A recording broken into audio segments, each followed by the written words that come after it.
Welcome to our webinar today, How to Pitch SEO to Your CEO. 4 tips for gaining buy-in. Again, thank you to everyone who's introduced themselves in the chat, and welcome. If this is your first time coming to a LOCALiQ webinar, allow me to tell you a little bit more about LOCALiQ. We are a multi-channel digital marketing agency. We specialize not just in SEO, but also pay-per-click advertising, paid social, display advertising, website design, video creation, and so much more. So rest assured you are in good hands today. This is our agenda for today's call. 2 main sections of our webinar that's going to take us the next 30 minutes or so. And that is, first, we're going to cover some common objections that people typically see across a few different scenarios of the situation that you may be in within your company. And then we're going to go into our second section, which talks about those 4 hopefully easy tips, 4 easy things that you can do to strengthen your pitch, strengthen your conversation that you're going to have internally as it relates to SEO. My name is Brandon Griffin. I'm the Interim Marketing Director here at LOCALiQ. I'll be one of your facilitators for today, and I'm so happy to have Richard Dowling, one of our sales directors here at LOCALiQ, back with us on today's webinar. Rich, thank you for joining us, and if you will, just take a second and let the audience know a little bit about yourself and your background here at LOCALiQ. Yeah, sure. Thanks, Brandon. Hi, everyone. I'm Rich Dowling. As Brandon said, I'm the sales director here for our digital marketing business at LOCALiQ. I've worked for LOCALiQ for around 11 years now. And in that time, I've met hundreds and hundreds, if not thousands, of businesses and business owners looking to grow their business. And I've strategized with them to look at how we can develop marketing strategies, including those that involve SEO, to help them achieve those goals. Cool. Thanks, Rich. Thanks for being with us on our call today and sharing the information that you're going to share. I'm sure it's going to be very helpful. And just a few other housekeeping things to note. Today's webinar is being recorded, and you'll receive the recording as well as the presentation slides in your inbox within 24 hours of today's session. So if you want to go back and replay today's session, you'll be able to do that. If you want to click through some of the links and the resources that we're going to share, you'll be able to do that as well when you receive the presentation and the slides in your inbox. And then, as I mentioned earlier, if you have any questions, feel free to put them into the questions chat area, the same area you just introduced yourself in, and we'll try to answer as many questions as we can during our Q&A segment. And then we've also got some colleagues in the background who will try their best to answer some of those questions live as we go through. For today's session, we're going to facilitate it as though everyone has a good foundational understanding already of what SEO, search engine optimization, is. But if you are just starting with SEO, don't worry. We have a host of resources on our website, from webinars to best practice guides that you can use to go from having a foundational level of understanding of SEO all the way to understanding advanced SEO strategies. And so here on the screen, it's available on our website, but you can also click through these links once you get the slides. It's an SEO masterclass that we did just a few months ago that takes you essentially from level 100 to level 300 on the topic of SEO. Okay, so if you or others, as we'll talk about, need a refresher on the strategies and the tactics and how SEO can impact your business positively, this could be a really good resource.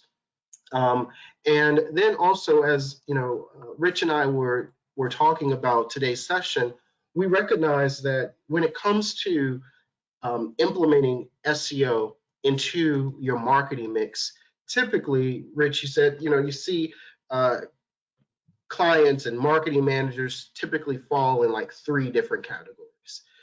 Either you are you've got full control over your budget, your business has already implemented digital marketing tactics, but you need to introduce SEO to the mix. So SEO as a tactic is going to be new altogether, and you've got to do some checking with the powers that be before you introduce that new component. So sometimes that's one scenario.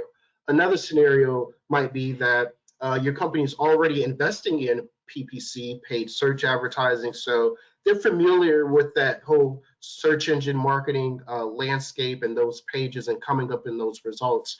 But again, you're having to talk to them about SEO. We'll talk a little bit more about that in a second. And then the third scenario, Rich, and I know you know this very well from working with like educational institutions as well as councils.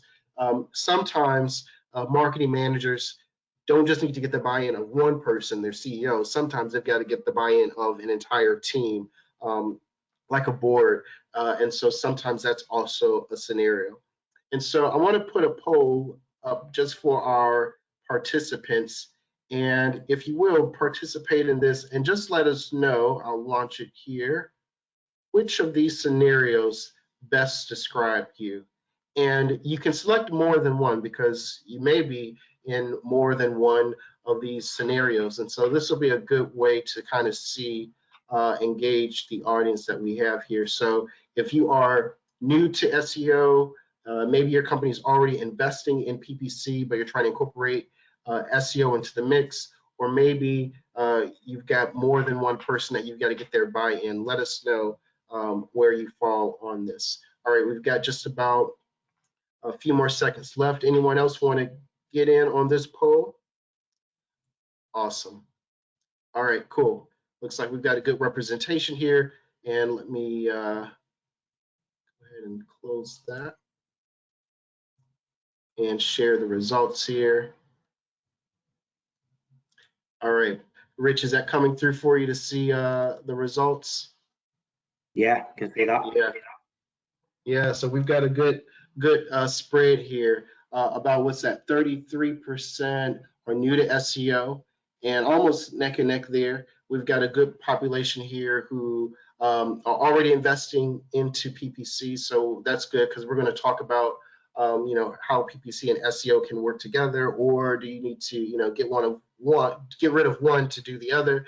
And then we do have a good range of individuals who are on the call who need to get that buy-in, as we talked about. So good stuff there. It looks like we've got some good content that's going to help everyone, no matter what scenario you're in.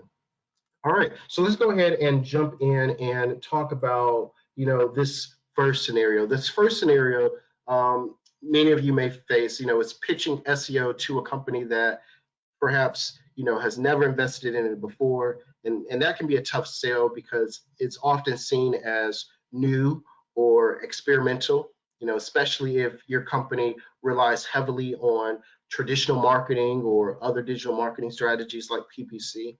And sometimes when it comes to this, you're up against questions like, well, why should we invest in something new? Why should we invest in SEO? Or, how long will it take to see results? So, Rich, if a person is in this type of scenario, what are the points that they should make to their upline, for consideration?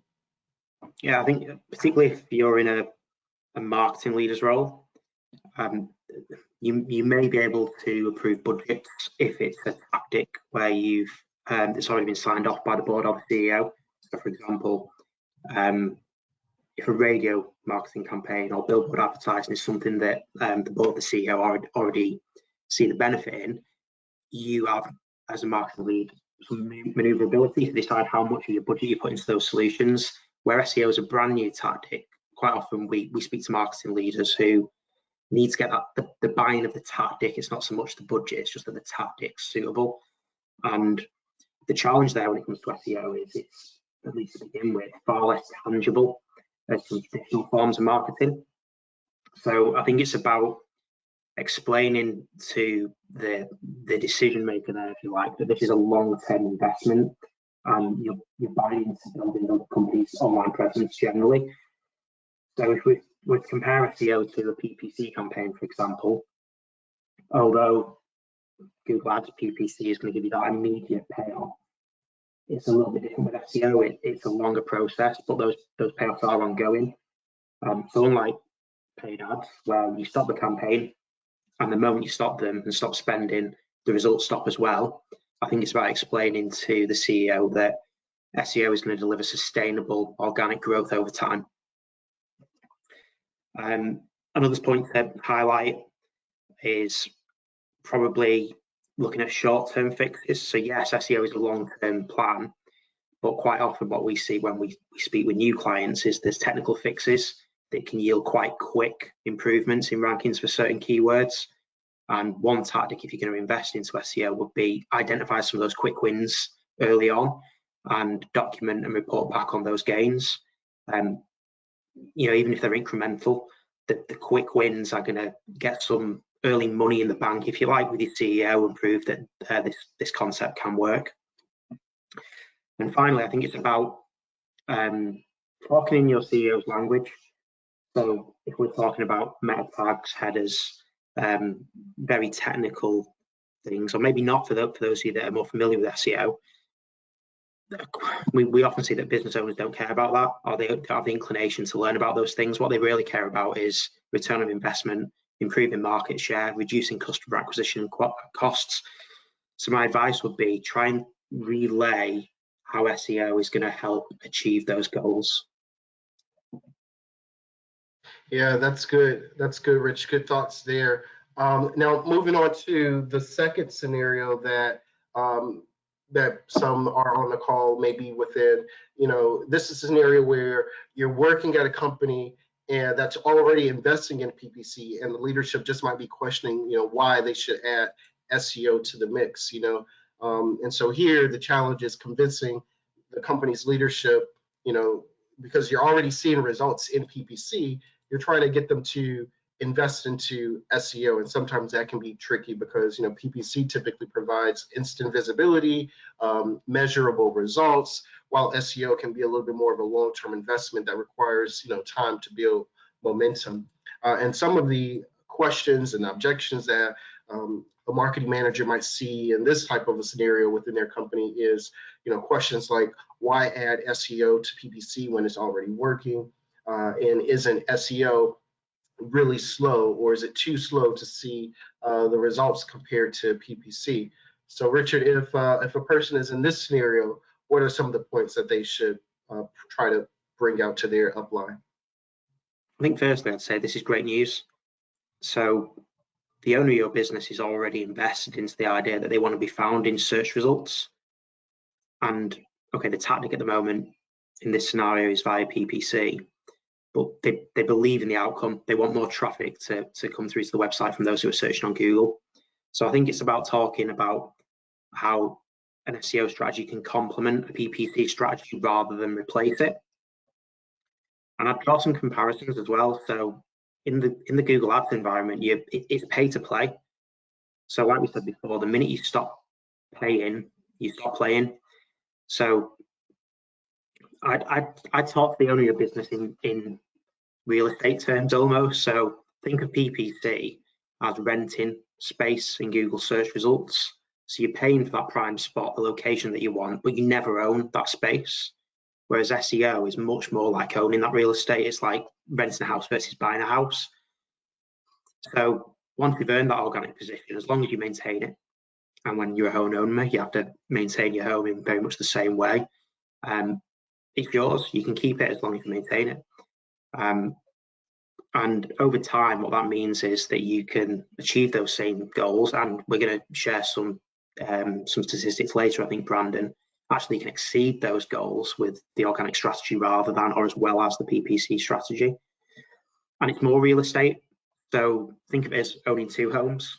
You rent or renting a home and owning a home. You're taking up a bigger portion of that space, of that real estate on page one of Google by running both strategies together.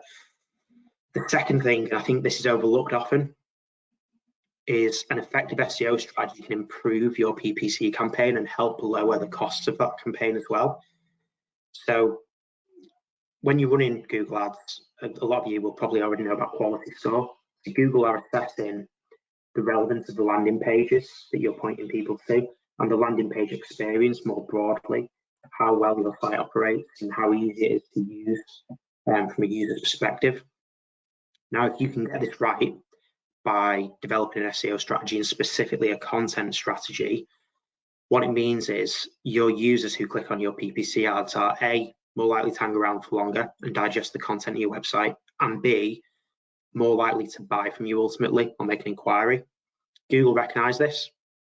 So as a result of recognizing that, you will pay less per click for your Google Ads campaign. So they can go hand in hand, have a really effective, strong SEO strategy that is based around content delivery. You'll see a reduction in your PPC costs and a reduction in your cost per leads as well. And I think it's about, finally, just balancing between short-term and long-term growth plans. So we speak with a lot of clients who need leads and they need them now, but they still plan to need leads in a year's time, in 2 years' time. So it's about how do I feed the short-term goals and the long-term goals. And that's the reason why we would always encourage, where possible, businesses to think about both Google Ads, paid marketing, but also organic strategy as well through SEO.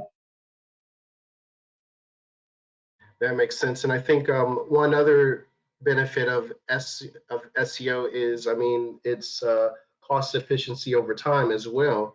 While the initial investment, as you talked about in SEO, may seem high, it pays off because the traffic you generate organically doesn't come with an ongoing ad cost.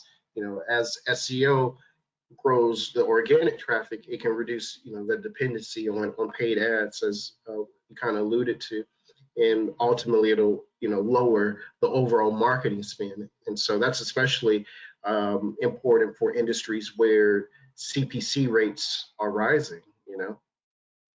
Yeah, we see this all the time. So you can't really control the paid ad world and the landscape there. So if 3 or 4 new competitors enter the market, naturally that's going to push up the cost per click. So advertisers are never in control of what they're going to need to spend to make those campaigns effective. And we've got advertisers who've been with us a long time, and they see this. They see that the cost per click now versus what it was 5 years ago is very different. And that means you need more budget, or you need to do something differently. Not really the case with SEO. The behavior of where people are clicking is pretty consistent. AI might have something to say about that, but for now at least, we know that, as we said before, you own the organic placements. You don't need to compete on a CPC basis when more competitors enter the market.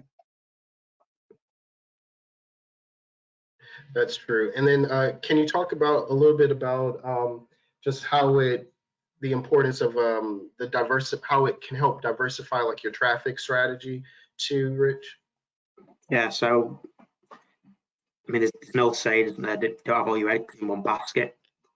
And I think the same is true here. So if you're intent on being found in search results, why would you ever want all of your eggs in either the SEO or the PPC basket?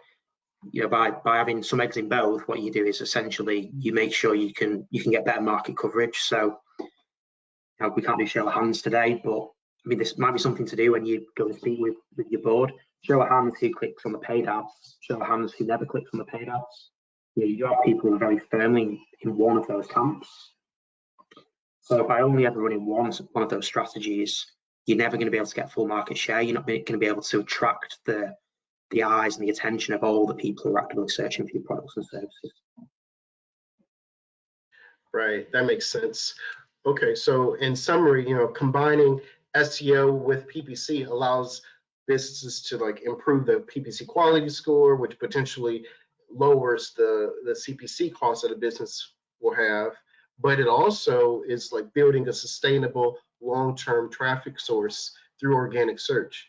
And another good thing to take away from this is that SEO may take longer to show results, but it does provide lasting value and can reduce a company's reliance on paid ads over time. But together they do form a good balanced digital marketing strategy.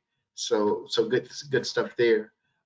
Finally, we come to the third scenario that you may be in, which is pitching SEO to your board or your senior leadership. And this can particularly be challenging because board members often focus heavily on the company's overall financial health, the long-term ROI, and maintaining, or even expanding market share. And so they may not have a deep understanding either of SEO. and they probably may perceive it to be, risky or an unnecessary expenditure. And so sometimes you'll see that, and sometimes you'll see questions, well, what's the ROI for this, or just in general, if they don't have that level of knowledge about SEO, just what is it, and how can it truly help us? So, Rich, what about this scenario? I'm sure you've seen a lot of this. As I mentioned, you work a lot with schools and councils and such that have to get the buy-in from multiple people. What advice do you have for us here? Very similar to before, I think. So it's vital in this scenario that you're aligning the SEO strategy with the board's overarching goals, the long-term company objectives. And I think there's some work to do often to explain how SEO can lead to a pretty significant reduction in a customer acquisition cost over time. These results won't be fleeting like they might be for PPC. It's about building that lasting equity and improving your brand's visibility. I suppose in essence, SEO is a little bit like a pension scheme. So over time, it's gonna grow, and you're gonna get compounding returns the longer you invest in it. So invest longer, generate more value. We talked earlier about market share being something that a lot of business owners will care a lot about. So draw those comparisons, how SEO can directly impact market share. If you've got competitors beating you to the real estate, the top positions in Google search results, then they're going to take more market share. So talking about how competitors in your market are already leveraging SEO to get ahead of you is a really effective way, and it's almost like you're missing out, right? If our competition are doing it and we know that they've got more market share than they did 5 years ago, maybe that's something to do with the marketing strategy that they're investing in. I'd say secondly, data.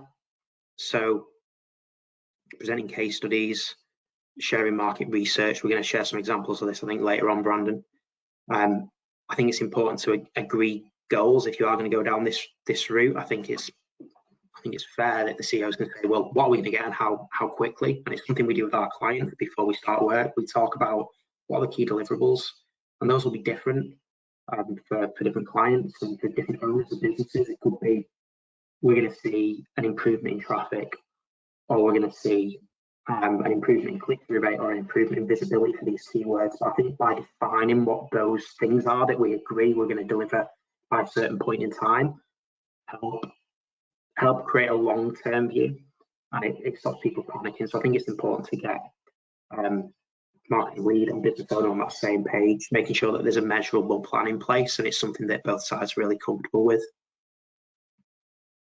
Yeah, no, that's really important too, having a measurable plan, because sometimes, when you do talk about SEO and digital marketing strategies, there are a lot of intangibles, some things that you just have to get started or get going, in order for you to start seeing some results. So it's important to try to, on the front end, just get everyone on the same page. Like you said, just talk about the goals, talk about how you want to measure success, and put that on paper, right? So that they can see it, turn that intangible into some type of tangible resource or aspect of it, so that everyone can essentially get on that same page. So across all three of these scenarios, I think that there is a common theme, and the common theme is understanding what your stakeholders care about the most and making sure you tailor your conversation accordingly. CEOs, board members, they're going to be, they aren't interested in the technical details of SEO like we talked about. They want to know, how will it impact revenue growth? How will it impact and increase market share, long-term success? And you want to try to align the SEO, the benefits of SEO, with the priorities that they have. And if you do that, you'll have a much stronger case. So with that, and before I go into the next section, let me just remind everyone, today's session is being recorded, so you'll get the slides as well as the recording from today's presentation in your inbox tomorrow if you want to replay it. And in addition, if you have any questions, feel free to go to that questions chat area and submit your questions, and we'll make sure that we incorporate that into our presentation today. So with that said, let's move into our second segment for today and talk about, the tips for gaining buy-in. And today's presentation is all about helping you just mentally prepare and increase the confidence as you go into the conversations with your leadership. And so this first tip, Rich, talks about showing them the size of the opportunity. What do we need to know here? Okay, so how many people in the area you want to serve are searching for the products or services that you offer? So in this example here, we've got a business that is interested in the Scotland market, and for the thing they sell, there's 46,500 people a month searching for those products. Now, telling your business owner that is probably going to be something that gets them quite excited. We're trying to grow the business. We'd like to increase our market share by 10%. How do we do that? Well, there's 46,000 people looking for the thing we want to sell more of. That's pretty impactful. And if you side by side that with the reality, which in this case is 2,700 of those people are actually finding your website, all of a sudden you've got a comparison, size of opportunity versus what we're looking at the moment. And if the aim is to grow, improve market share, get more sales, as long as those two numbers differ, which they almost always will, there's an opportunity to improve your visibility in search results. And we found that to be really impactful and something that all of a sudden becomes very measurable as well, because we can start to look at this over time and look at how are we improving our market share in Google search results, maybe not market share in terms of revenue, but those two things hand in hand, one follows the other. So I'd say that's the first thing: show the size of the opportunity and what proportion of the opportunity are we currently serving and reaching. And then if you, I suppose in real terms, look at where people are clicking in search results, this really tells a story. So on the right hand side of the screen, you can see generally the proportion of people that are clicking on Google search results listings based on the position of those listings. So the green bars are Google Ad traffic, PPC. The blue bars are the click-through rates for the organic positions. So if you're a business that currently invests in PPC and you want to convince the owner of your business that we should also invest in SEO, this is really powerful, because what we're saying here is that the Google Ads campaign is only going to get 7% of the active market. If it's doing everything it's supposed to do, only 7% of the people actively searching are going to click on your paid ad and end up on your website. Put that in comparison, you could be in position 4 organically and get a bigger proportion of that traffic through to the website. If you're in position 1, you're getting 4 times as much traffic through to the website. Now imagine if you're organically in position 1 and you're position 1 for paid traffic as well. All of a sudden, over 1 in 3 people who land on that search results page are ending up on your website rather than the competitor. So tying that in with those stats from the previous slide, we found that's a really compelling way to get a CEO interested in the idea of SEO. The only way you get into those organic positions is to think about SEO and what your strategy is. That makes sense, Rich. And one question that came through was, how do you find out how many people are searching for your product and service? And so, I mean, is that something that you could help them with to help answer that type of question? Yeah, there's a few ways of doing that. So the one would be go and look into Keyword Planner. If you're running a Google Ads campaign, type in your products, type in your services, set your location. You're going to get some good data there directly from Google. Other tools like SEMrush are really helpful there. Do some keyword analysis. It'll give you some search volumes either nationally or locally. And then obviously you can get stuck into Google Analytics for those of you that are using it to look at how much of that traffic are we getting at the moment, how much of that is coming organically. Now with all of this, if you start there thinking, oh, how all sounds great but doesn't make sense, come and talk to us, connect with us on LinkedIn after the call. We are filling the forms that we've got on our website. We can come and talk you through how to do this stuff. Yeah, no, that's true. And we've got some webinars on those topics too. So SEMrush, Google Analytics, on our website under the resources tab as well. So good shout there. And then the second tip that you have for us is to use statistics. You talked about data a little bit earlier. So this is tip number 2, to use stats to help build your case. What should we know here? Well, there's some on screen there. Stats are great, aren't they? They can really tell a story. The 8, and we're not going to read them out today, but the 8 that you can see on screen now, everyone, are really powerful if you're investing in PPC at the moment, but not SEO. They tell a story as to the impact it would make to run both of those strategies in tandem. And my advice would be pick 1 or 2 out if you're in that position, and go and quote them to your CEO. See how they react. We have similar stats that our sales team use for situations as well where maybe PPC isn't being used. You know, they're all real stats. The stats that we know are accurate, and I think it's about making data-driven decisions here. You know, if the data tells you it's a good idea, it often is, as long as that data comes from a trusted and reliable source. Right. Yeah, and that's going. Leadership is, I think, typically always support, you know, making a data-driven decision. So if you can bring some stats to the table, and that's really important too, right? Because when you may not have the facts from your own, you know, scenario, you can at least find. I mean, that takes us, I think, into the third one. You can at least show how success has been found with other businesses related to your industry, or what the industry is speaking to in terms of stats like this. And so your third point or tip, Rich, is, you know, showing them how it's worked for other businesses. Tell us a little bit more here. I think in life we love social proof, don't we? We want to know that the data is great and what we think we're going to get, and really successful business owners are usually making data-led decisions, data-driven decisions, I should say. But there's nothing quite as powerful as this business did it, and here's what happened. Here's how it worked for them. So, you know, getting those reference points and making them real. You know, these are real stories. This happened for businesses. It becomes a lot more tangible and, I think, believable. So I think that does help business owners invest into the idea of investing into something that is quite intangible, because all of a sudden it feels a little more tangible. And for anyone who's wondering, how do I go and find a business that's willing to tell me how well SEO is working for them? Great news is we've got a lot of examples of these on our websites, including quotes from clients.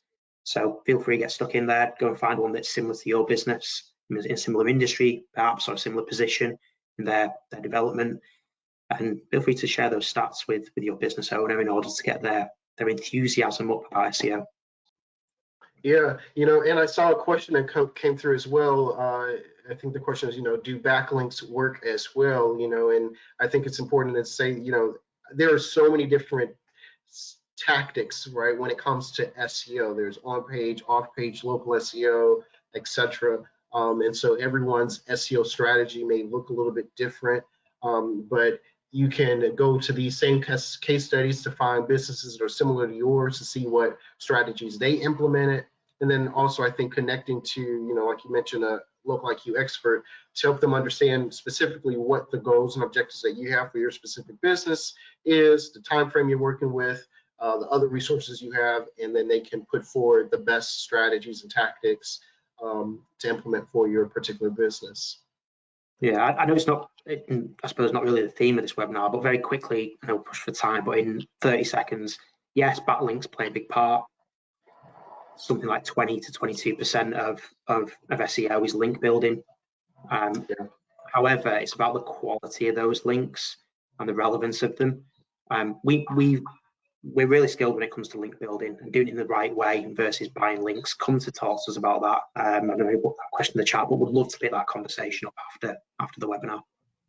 Yeah, good deal. And then, Rich, the last point, you say bring in the experts. Bring in the experts for support. Tell us a little bit more about this. Yeah, this one might seem like a scary one for marketing leaders, but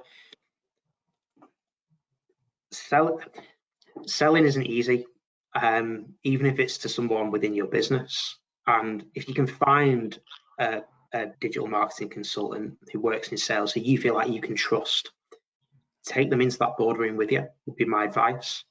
It's important that you can trust them. It's important that you've met and you've had discussions before that boardroom meeting, and you've set expectations, boundaries, agreed on what we are going to talk about and what we're not, clearly. But yeah, this can be really powerful, because hopefully they're bringing something additional to the conversation technically, but there's a skill to sales, right? And for a lot of clients who are marketing leads who have to go and sell this to SEO, when they bring us in and we sit around that boardroom together, we become an ally for them.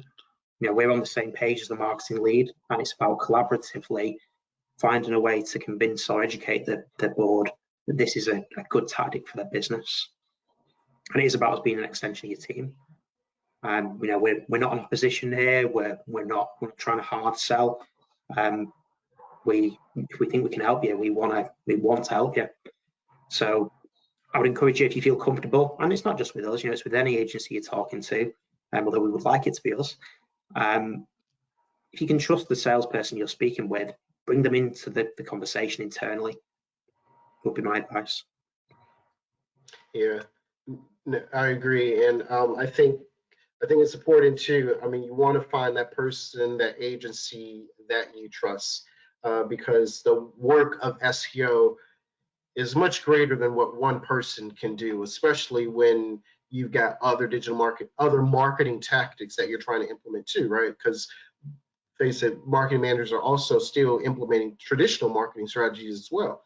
And so to think that when it comes to this particular tactic, you can go from being a team of 1 to a team of 15 and 20, and there is collaborative conversations to the point where you still are involved in the process. That's really important too, that you be able to understand, you know, the action items, the work that's being done, and you're able to communicate and articulate the work that needs to be done, as well as the impact and the results that you're seeing. And so working, you know, side by side with a person like Rich or other individuals, that can give you the confidence and the tools you need as well, to be able to, you know, have those conversations in the boardroom when we're present and when we're not there as well. I think that's really important. It's a different topic altogether, isn't it? But a lot of business owners think, I've got a marketing team, and sometimes that is a marketing team of 1, and that one individual is expected to be able to do everything. Yeah. Marketing is a complicated world, and if you're not fortunate enough to have 5, 6, 7 people in the business that are solely focused on SEO or link building, Yep. you know, that's a good reason to partner with a digital marketing agency. And it's always worth educating your CEO on that as well. You know, you are just one person. You know, there's a lot to marketing, and it's very, very unusual to find one person who has the skill set, but more importantly, the time to be able to execute all of those tactics at the same time. No, good points there. Good points. Good, quick, easy points too. I think that we can implement. And just to quickly recap, you talked about, you know, showing them the size of the opportunity, going into that meeting with your leader to talk about, you know, how many searches are being conducted every day on Google, on Bing, for products related to your business, and, you know, looking at those click-through results to show, you know, where you're coming up and where you're not, because when people are searching for, you know, solutions to their problems, the things that they need, they're going to some provider. And, you know, you talked about some of the stats as relates to, you know, appearing organically towards the top and not, and how greater of an impact that can be. You mentioned number 2, use stats to build your case, and that will help you make data-driven decisions and strategies. That's really important. And 3, you talked about using case studies so you can demonstrate how it's worked for other businesses. This is especially helpful when, you know, you may not have any track records of success for your own scenario, but you can definitely find businesses who serve that same industry and space as you. You could even talk about how your competitors are doing and what they're doing to create that sense of fear of missing out, as you mentioned, Rich. And then that last piece that you mentioned, I mean, the work of SEO is far greater than what one person probably can do and get the maximum results, right, and maximum impact, especially when you're working with limited resources and budget. So it's helpful when you can get some added support. And, you know, of course, when you're looking for that type of support, you want to make sure that it's a person or an agency that you can trust fully. And so if you don't trust them to have a conversation with your upline when you're not there, you may want to rethink that partnership. So no, thanks, Rich, for taking us through those, I think, 4 quick, easy tips that we can all incorporate into the different scenarios that we're in, because that's what we started off talking about right today, which are the different scenarios. So we've got some individuals who, SEO may be new to the conversation as a whole new tactic. Some individuals are already have PPC, and one of the big objections there is, well, do we need one or the other? But I think you communicated well that having both is good, and they both complement each other very well. It's almost like a dovetail approach, SEO being especially helpful for that long-term sustainable type strategies and results. And then, speaking the language is always important as well. So understanding the leader, whether it's a CEO or the group of board members that you need to speak to, understand what their goals and objectives are, and then doing your best to align your SEO strategy and presentation to meet those objectives, right? So you may have to change your vocabulary, right? Because they may not know what meta tags and backlinks are, but they will know about market share and customer acquisition type costs and return on investment. So those things you want to incorporate into your conversation. One other final quick thing, and I'm going to put this in the chat for everyone.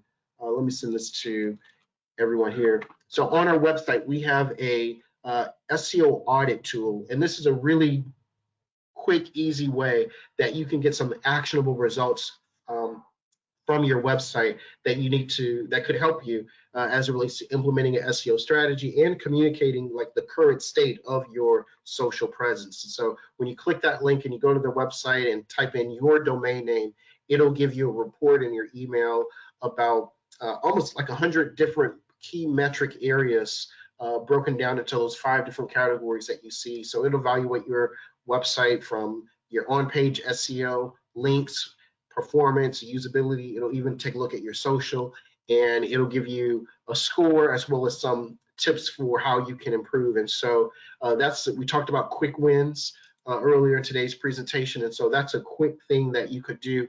And you could even take that into a conversation and say, here are some things that we are obviously scoring low on, or here are some things that we're doing well that we could double down on, and it can help you in that presentation to get that buy-in that you need for SEO, because SEO is a winning strategy and tactic, and it's proving very important, especially as the landscape of search is changing with the onset of generative search experiences, and just the inflation of CPC type costs that we talked about, right, Rich? So I think that's all we've got for today. We've answered a few questions along the way, so I feel confident that we were able to get to a lot of those as well. But if you have more questions, or you want to connect with an expert like Rich to talk about your specific SEO strategy, or you want to talk about some of those tools, like how to find how many people are searching for your product, your business, when you click out of today's webinar, you'll have the option to connect with the LOCALiQ expert, as well as just give us feedback on today's webinar. So if you do that, that would be very helpful, and we would appreciate it. So with that, again, thank you so much, Rich, to you for taking the time and sharing your knowledge with us today. And thank you to everyone who joined us live and or who are catching the webinar recording on demand. And we hope to see you on a future LOCALiQ webinar. Thank you so much. See you soon.